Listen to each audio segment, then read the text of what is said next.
दोस्तों नमस्कार, स्वागत है आप सभी का इस चैनल पे। दोस्तों देश भर के लाखों पेंशन भोगियों की पेंशन एरियर, महंगाई भत्ते को लेकर, कम्यूटेशन को लेकर, अगस्त महीने की पेंशन को लेकर, 18 महीने की एरियर, उम्र के अनुसार पेंशन में बढ़ोतरी को लेकर, फिक्स मेडिकल अलाउंस को लेकर बहुत ही बड़ी खबर आ चुकी है, जो कि हर पेंशन भोगी के लिए जानना बेहद ही जरूरी है। तो दोस्तों पूरी खबर आपको इस वीडियो के माध्यम से मिलने वाली है, तो आप इस वीडियो को पूरा देखते रहिए।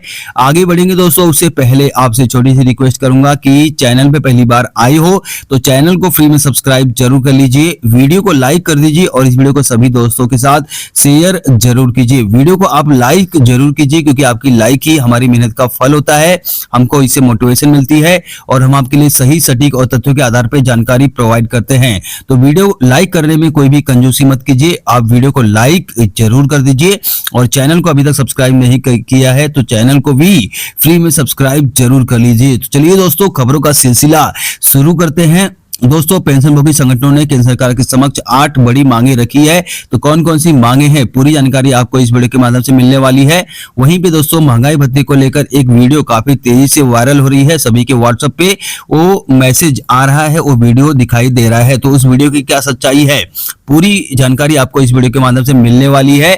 तो दोस्तों महंगाई भत्ते की खबर को और पेंशन भोगी संगठनों की तरफ से 8 बड़ी मांगे कौन कौन सी है, उस खबर को आगे जानेंगे। उससे पहले दोस्तों पेंशन भोगियों ने कुछ प्रश्न पूछे हैं, तो उसका उत्तर इस वीडियो के माध्यम से मैं आपको देने वाला हूं। तो चलिए दोस्तों कौन कौन से प्रश्न पूछे गए हैं और उसका उत्तर आपको दे देता हूं। जी हाँ दोस्तों, पहला सवाल पेंशन भोगी की तरफ से पूछा गया है।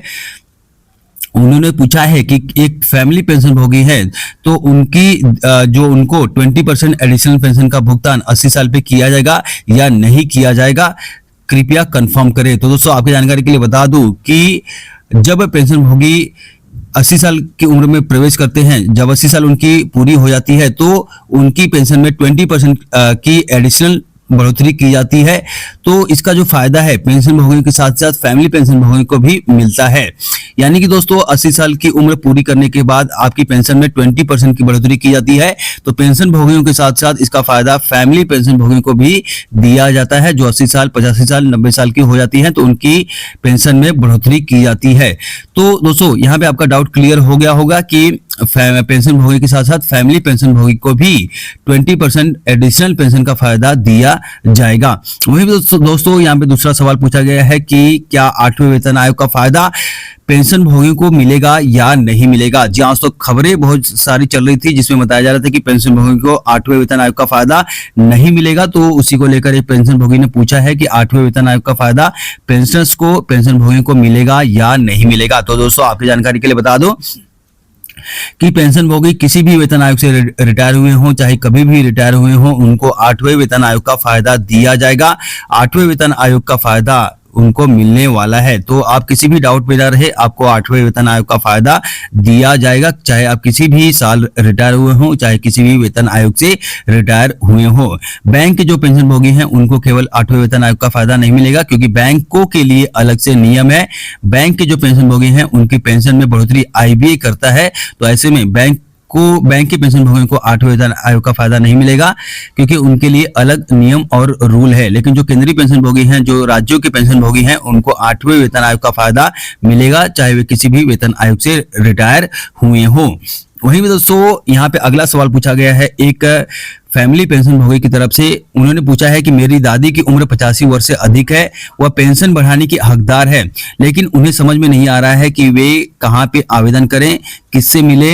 वे अपने होम ब्रांच, जो बैंक की होम ब्रांच है, उसमें कई बार आवेदन किए लेकिन कोई भी कार्रवाई नहीं हुई। तो ऐसे में वे बहुत ही यहाँ पे परेशान है कि क्या करें, कैसे संपर्क करें कि उनकी पेंशन में बढ़ोतरी हो पाए। तो दोस्तों यहाँ पे आपकी जानकारी के लिए बता दूं कि अगर बैंक आपकी बातों को नहीं सुन रहे हैं तो आप वहां पे मत जाइए, वहां पे जाके कोई भी फायदा नहीं है, क्योंकि बैंक नहीं सुनेंगे।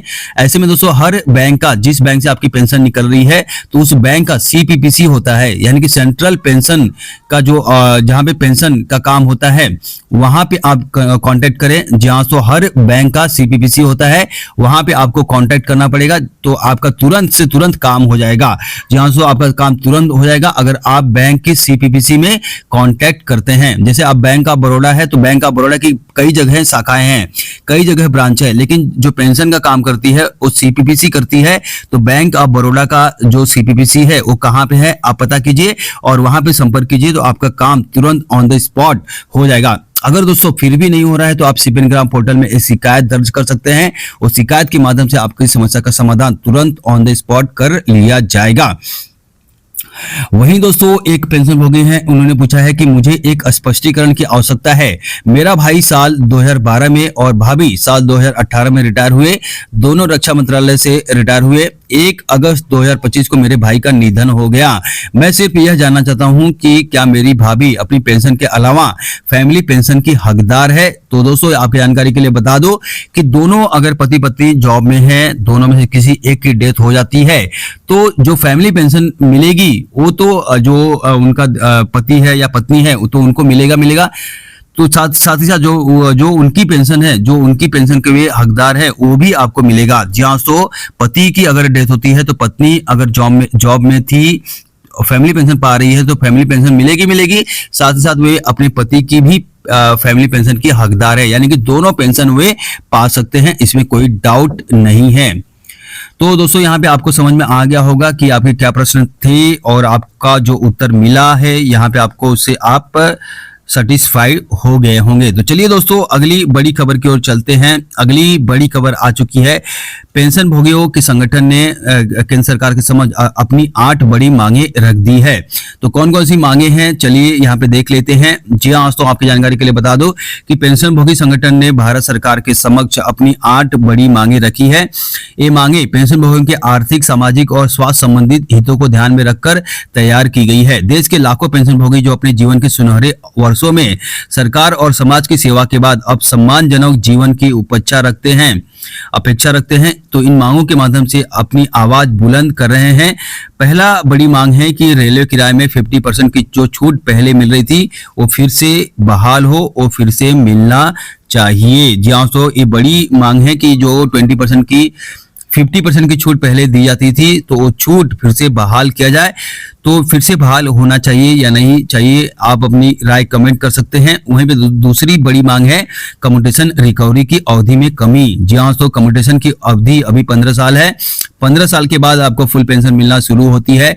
तो यहाँ पे बड़ी मांग की है कि 12 साल पे ही जो है कम्यूटेशन रिस्टोरेशन की बहाली हो, यानी कि 12 साल के बाद ही पेंशन भोगियों को पूरी पेंशन मिलनी चाहिए। ये बहुत ही जायज मांग है, बहुत ही बड़ी मांग है। इस मांग के ऊपर भी केंद्र सरकार को सोचना चाहिए और 12 साल पे ही कम्यूटेशन की रिकवरी बंद कर देनी चाहिए।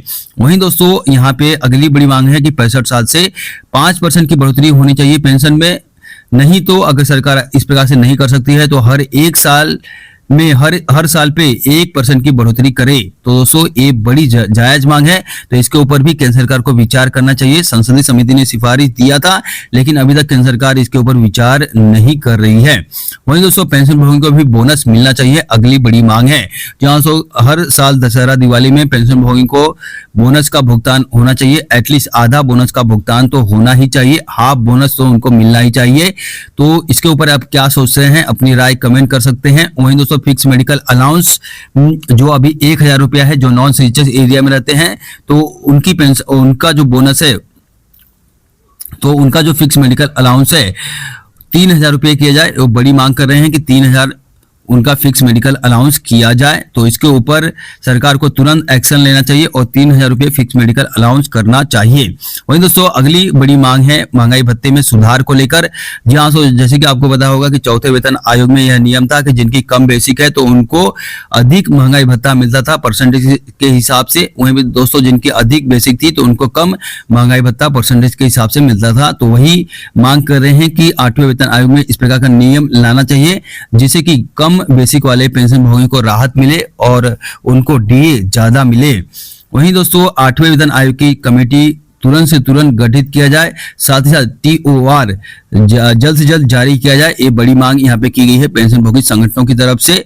वहीं पे दोस्तों अगली बड़ी मांग की है कि 8वें वेतन आयोग में फैमिली यूनिट को 6 माना जाए। जहां तो अभी तक यह फैमिली यूनिट 3 मानी गई है तो उसको 6 करने की मांग की जा रही है। अगर 6 होता है तो फिटमेंट फैक्टर में बढ़ोतरी देखने को मिलेगी, अच्छा खासा फिटमेंट फैक्टर बढ़कर मिलने वाला है।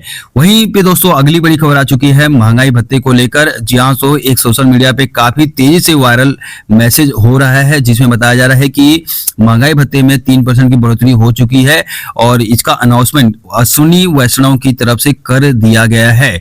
तो दोस्तों आपकी जानकारी के लिए बता दूं कि ये जो क्लिप वायरल हो रही है वो पुरानी है ये क्लिप, और अभी जो जुलाई 2025 से डीए बढ़ने वाला है उसके महंगाई भत्ते में कोई भी बढ़ोतरी का अनाउंसमेंट नहीं किया गया है। जहां तो महंगाई भत्ता जुलाई 2025 से 3% तो बढ़ेगा, लेकिन दोस्तों अभी तक इसका अनाउंसमेंट केंद्र सरकार की तरफ से नहीं किया गया है।